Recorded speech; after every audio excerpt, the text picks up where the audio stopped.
Alors mes chers amis, j'aimerais vous parler aujourd'hui d'un sujet qui n'est malheureusement pas suffisamment connu.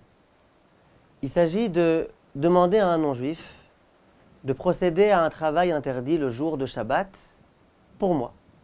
Ce qu'on appelle en hébreu le Shabbos Goy. En France, on est habitué, en Israël aussi, dans beaucoup d'endroits, à ce que dès qu'il y a un petit problème Shabbat, la lumière s'est éteinte, il n'y a pas suffisamment d'électricité ici ou là-bas, on a recours aux non-juifs. On vient voir un non-juif, on brandit l'arme qui s'appelle, on lui a rien demandé, on lui a juste dit par allusion, et puis on pense que de cette façon-là, tout va pouvoir être permis. Et il faut savoir que c'est une grave erreur, il faut connaître bien ces halachot. Connaître bien ces halachot, mes chers amis, ça va être d'une part, comprendre que pas tout est permis. Il y a plein de choses que jusqu'à présent on pensait être permises, et dont on va voir qu'en fait elles sont interdites, mais ça va être aussi l'inverse. Il y a plein de choses où en France et ailleurs on a l'habitude de dire que c'est interdit, en particulier au sujet du code d'entrée en bas de la maison. Et vous allez voir que si on comprend bien la halakha, on va pouvoir autoriser. J'ai déjà aidé des milliers de personnes grâce à ce cours. Alors je ne suis pas sûr qu'on pourra parler déjà aujourd'hui, dans ce cours-là, du code d'entrée, mais si Dieu veut, peut-être le cours prochain. Mais les bases, il faut qu'elles soient claires. J'aimerais commencer par une introduction. Il est écrit dans la Torah au sujet de Shabbat que le jour de Shabbat, lo te'aseh melacha. Il ne doit pas y avoir de travail qui sera effectué. Pourquoi la Torah parle de façon tellement détournée? Pourquoi la Torah ne me dit pas tu ne feras pas de travail? De là, Chachamim vont nous dire que la Torah a voulu nous enseigner que non seulement moi-même je n'ai pas le droit de procéder à un travail le jour de Shabbat, mais en plus que je n'ai pas le droit de demander à un non-juif qu'il fasse un travail pour moi. Bref, il ne faut pas que de travail soit effectué pour moi, même si ce n'est pas moi qui l'ai effectué. De là, Chachamim vont dire, et c'est une interdiction d'ordre rabbinique, que je n'ai pas le droit de demander à un non-juif de faire quelque chose pour moi. Maintenant, j'aimerais vous montrer un petit peu combien toute cette histoire-là d'allusion, elle n'est pas du tout évidente. Je vous donne un exemple très simple. Je me trouve le jour de Shabbat dans l'obscurité. Obscurité totale. Je ne peux rien lire. J'ai un livre face à moi, je peux l'approcher autant que je veux de mes yeux, j'arrive pas à lire. Il y a un non-juif qui est dans les parages et qui me dit « Oh, tu me fais de la peine. Je vois que tu aimerais tellement lire et tu peux pas. Toi, pauvre juif, tu es dans l'obscurité. » Il vient et il allume la lumière. Je lui ai rien demandé. Ni par allusion, ni sans allusion, rien du tout. Il a allumé pour mes beaux yeux. Est-ce que je vais avoir le droit maintenant de profiter de cette lumière allumée? Réponse de la halakha, attachez-vous bien, non. Tu n'as pas le droit. C'est un travail qui a été effectué, dont tu sais très bien qu'il a été effectué pour toi, juif. Il a été effectué par un non-juif, et bien tu n'as pas le droit d'en profiter. C'est pour ça que toutes les personnes qui se disent « Moi je vais demander à un non-juif, c'est pas grave, je lui demande par allusion. » Mais tu comprends bien que ça ne sert à rien ton allusion. Parce que même si tu ne lui avais pas demandé du tout, et que de lui-même il était venu, de sa propre initiative, tu n'aurais pas le droit d'allumer la lumière. Tu n'aurais pas le droit de profiter de cette lumière. Alors tu dis, je lui ai juste demandé par allusion qu'il allume la lumière. Mais même si tu n'avais rien demandé, tu n'aurais pas le droit d'en profiter. Alors à quoi ça sert de demander par allusion? Je pense que c'est un exemple suffisamment bon pour bien poser la problématique. C'est pas dans tous les cas du tout que ce sera autorisé de demander à un non-juif d'effectuer un travail pour moi, même si je le demande par allusion. Alors à quoi ça sert le Shabbos Goy? À quoi ça sert? Dans quel cas alors j'ai recours au Shabbos Goy? C'est quoi cette histoire d'allusion? C'est sûr que ça existe, c'est pas une illusion d'optique. Alors ça veut dire quoi? Alors je vais vous dire à Botaï, ce sujet-là c'est un sujet extrêmement compliqué. Mais je vais tout vous présenter là facilement sur un plateau d'argent. Une fois qu'on s'est fatigué pendant des heures entières à essayer de mettre de l'ordre dans les idées, on peut présenter des choses de façon claire, simple et sans aucune difficulté. Regardez, en fait il ne faut pas s'embrouiller. Il y a au sujet de ce chapitre-là deux problèmes qui sont complètement distincts l'un de l'autre. Si on fait une chouchouka, on va s'embrouiller. C'est deux problèmes complètement distincts. Premier problème, interdiction pour un juif de donner un ordre à un non-juif. Si je dis à un non-juif allume la lumière, c'est interdit, même si je ne compte pas profiter de cette lumière. Si je demande à un non-juif cuisine pour moi, allume le feu, fais de la cuisine, c'est interdit, même si je ne compte pas profiter de cette cuisine. Il y a une deuxième interdiction qui n'a aucun rapport avec celle-là, c'est de ne pas profiter d'un travail qu'un non-juif a fait pour moi. Un non-juif a fait un travail pour moi, j'ai pas le droit d'en profiter. Je lui ai rien demandé, ou je lui ai demandé par allusion, peu importe. Il a fait un travail pour moi, je n'ai pas le droit d'en profiter. Si on a bien compris les deux problèmes, on va pouvoir donner la solution à ces deux problèmes et on va déjà arriver à des cas pratiques, concrets, avec une halakha lemaasé. Le premier interdit, c'est de demander à un non-juif de faire quelque chose pour moi. Ça, je peux résoudre ce problème, comme on l'a dit, en faisant une allusion. L'interdiction, c'est de dire de façon explicite « fais ça pour moi ». Si je dis par allusion, je n'ai pas d'interdiction.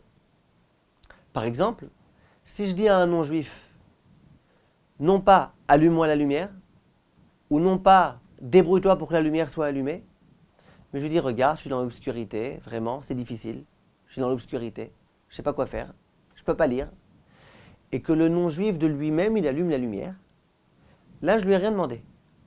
Attention, je n'ai pas dit que j'aurais le droit de profiter de cette lumière, ça c'est le deuxième interdit. Bon, en tous les cas, je n'ai pas d'interdit de lui avoir demandé de faire quelque chose, puisque je ne lui ai rien demandé. Donc, le premier problème qui consiste à une interdiction de demander à un non-juif de faire quelque chose, je peux le résoudre si je procède à une allusion. Attention, une allusion qui n'est pas impérative. Si je lui dis « débrouille-toi pour que la lumière soit allumée » ou « débrouille-toi pour que je puisse lire », c'est interdit. L'impératif est interdit. Il faut que je raconte ma vie, que je raconte le désarroi dans lequel je suis, jusqu'à ce que l'autre comprenne. Donc le premier problème, la première interdiction qui consiste à ne pas donner d'ordre, elle est résolue lorsque je le dis par allusion, de façon non impérative. Maintenant, il y a un deuxième problème, c'est que même si j'ai demandé par allusion, dans tous les cas, je n'ai pas le droit de profiter de la lumière qui est allumée. Or là, la solution, c'est quoi? La solution, c'est lorsque je ne profite pas réellement de ce que le non-juif a fait pour moi. Par exemple, dans la pièce dans laquelle je me trouvais, il y avait déjà de la lumière. Si je voulais lire, je pouvais très bien lire. Simplement, ce n'était pas facile, parce qu'il n'y avait pas beaucoup de lumière. Ce n'était pas très agréable. Il eût mieux valu qu'il y ait plus de lumière. Mais il y a de la lumière suffisamment pour lire. Là, la halakha, elle considère que lorsque le non-juif va allumer une lumière pour moi, ça ne s'appelle pas que je profite pleinement de cela, puisque je pouvais très bien faire ce que j'avais à faire, même sans cette lumière. Donc ça ne s'appelle pas profiter. Ça veut dire que si jamais j'étais dans une pièce dans laquelle il y avait un petit peu de lumière, mais ce n'était pas le plus agréable du monde, un non-juif est venu, sans que je lui ai demandé quoi que ce soit, et de lui-même il a allumé beaucoup plus d'éclairage, eh ben, j'aurais tout à fait le droit de profiter de cet éclairage du non-juif. Pourquoi? Ça ne s'appelle pas profiter, parce que sans lui, j'aurais pu profiter. Voilà un premier exemple. Donc on a déjà un cas dans lequel on peut appeler le non-juif. Imaginez que je suis dans une pièce, que je peux très bien lire avec le peu de lumière qu'il y a, mais que la vérité, ce n'est pas agréable. Alors là, j'appelle le non-juif, et je ne lui donne pas d'ordre. Je lui explique que c'est difficile d'étudier dans des conditions pareilles. Vu que je n'ai pas donné d'ordre, je n'ai pas d'interdiction d'avoir donné un ordre. Donc le premier problème est résolu. Ah, mais vous allez me dire, il y a un second problème. C'est que même si je n'ai pas donné d'ordre, le simple fait qu'il ait allumé la lumière pour moi, ça m'interdit de profiter de cette lumière. Réponse oui, mais là, ça ne s'appelle pas profiter. Pourquoi ça ne s'appelle pas profiter? Parce que j'aurais très bien pu me servir de la lumière qu'il y avait pour lire. Ça ne s'appelle pas pleinement profiter. J'espère que ces deux notions sont bien claires. Pour pouvoir avoir recours à un non-juif, il faut savoir jongler avec ces deux idées. Et il faut que les deux problèmes soient résolus. Je répète, premièrement, que je ne donne pas d'ordre au non-juif, ou que je ne lui fasse pas d'allusion impérative. Deuxièmement, que je sois sûr que finalement, une fois que l'action sera accomplie par le non-juif, que ça ne s'appellera pas que je profite de cette action. Je vous donne juste un exemple, un autre exemple. Imaginez que la climatisation soit éteinte. Il fait super chaud, il y a une canicule extrêmement violente, j'ai très chaud. Je dis à un non-juif par allusion, regarde, j'ai très chaud. Et je sais qu'il va allumer la climatisation. Est-ce que ce sera permis ou pas? C'est interdit. Parce que s'il est vrai que je lui ai demandé par allusion, ce n'est pas un ordre, mais il n'empêche que je n'ai pas le droit de profiter d'un travail qui aurait été fait par un non-juif pour moi. Donc c'est interdit. Si je lui demande par allusion, si je lui demande sans allusion, c'est encore pire. J'ai deux problèmes. Et le premier problème, c'est d'avoir donné un ordre. Et le deuxième problème, c'est de profiter. Imaginez maintenant que c'est le cas inverse. La climatisation est allumée trop forte. On a tous très froid. On risque de tomber malade. Et moi, j'appelle le non-juif, par allusion, pour qu'il comprenne qu'il faut éteindre la climatisation. Est-ce permis ou pas? Alors, le problème de donner un ordre, on a bien compris qu'il n'y a pas de problème, puisque je vais demander par allusion non impérative. Mais est-ce que ça s'appelle ça que je profite de ce que va faire le non-juif pour moi, et donc ce sera interdit ou pas? Réfléchissez bien, mes chers amis. Réponse de la halakha, ça ne s'appelle pas que je profite. Pourquoi? Et là, c'est une idée peut-être un petit peu philosophique, mais ça vaut le coup d'écouter. Pourquoi? Lorsque la climatisation était éteinte et qu'il l'allume, je profite. Je kiffe la climatisation. À chaque instant, je profite du vent qui souffle sur moi. Ça, c'est vrai. Mais lorsque la climatisation était allumée, qu'elle était trop forte et qu'il me l'éteint, ça ne s'appelle pas que je profite. Je ne peux pas dire à chaque instant je profite du non-fonctionnement de la climatisation. Ça ne s'appelle pas profiter. Profiter, c'est quelque chose qui me manquait. Il est venu m'apporter un profit. Mais là, ce n'est pas le cas. Là, j'avais une climatisation qui me dérangeait. Lui, il a enlevé ce qui me dérangeait. C'est comme si quelqu'un dit « Moi, je kiffe la clim éteinte ». Ça ne veut rien dire. Quelqu'un il dit « Ça fait 2 heures que je suis en train de kiffer, parce que la climatisation est éteinte ». Ça ne veut rien dire. Si jamais il y avait un cafard ici dans la pièce qui me dérangeait, quelqu'un est venu me la retirer. Au bout de 3 heures, je vous dis « Vous savez comment je kiffe le fait que le cafard ne soit pas là ?» Vous comprenez que ça ne veut rien dire. Par contre, si jamais au contraire, j'étais en train de m'embêter, on m'amène un petit lapin, je le caresse. Là, on peut dire, je kiffe que le lapin soit là, parce que je profite activement de quelque chose. Et bien là, c'est pareil. Si la clim était éteinte et que lui me l'allume, voilà, je profite à chaque instant du travail qui a été effectué par le non-juif. Et ça, c'est assourd. On verra qu'il y a des cas où on pourra autoriser. En tout cas, d'une façon générale, c'est assourd.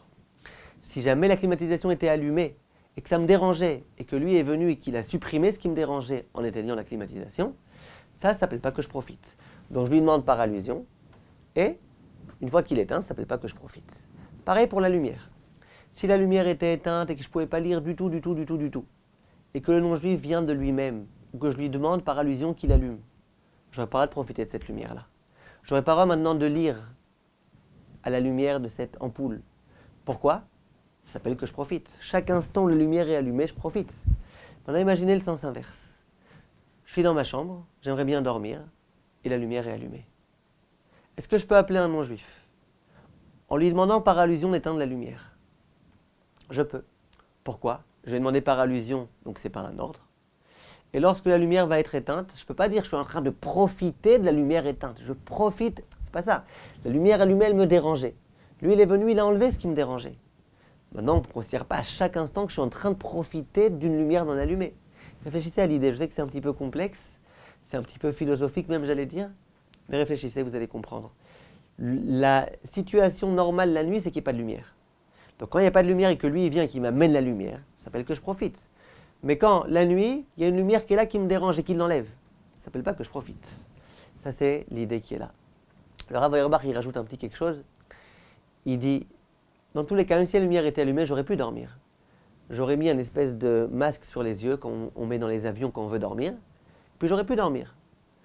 Donc, ce n'est pas le fait qu'il est éteint qui va m'aider à dormir et qui fait que sans ça, j'aurais pas pu dormir, parce que j'aurais pu dormir sans ça. Un peu comme le premier cas. J'aurais pu lire avec un peu de lumière. Lui, il est venu, il m'a ajouté encore de la lumière. Ça ne s'appelle pas que je profite. Là, vous voudrez dire le Rav Auerbach, c'est pareil. J'aurais pu dormir sans ça, donc lui, maintenant, il m'a aidé en éteignant. Mais ce n'est pas la peine d'arriver à ça. Si vous comprenez bien l'idée, profiter d'une lumière qui a été allumée pour moi, ça s'appelle profiter. Profiter d'une lumière éteinte pour pouvoir dormir, ça ne s'appelle pas profiter. Si on a bien compris ça, on continue la prochaine fois, Bezrat Hashem. Kol tov, mes chers amis, et merci de votre attention.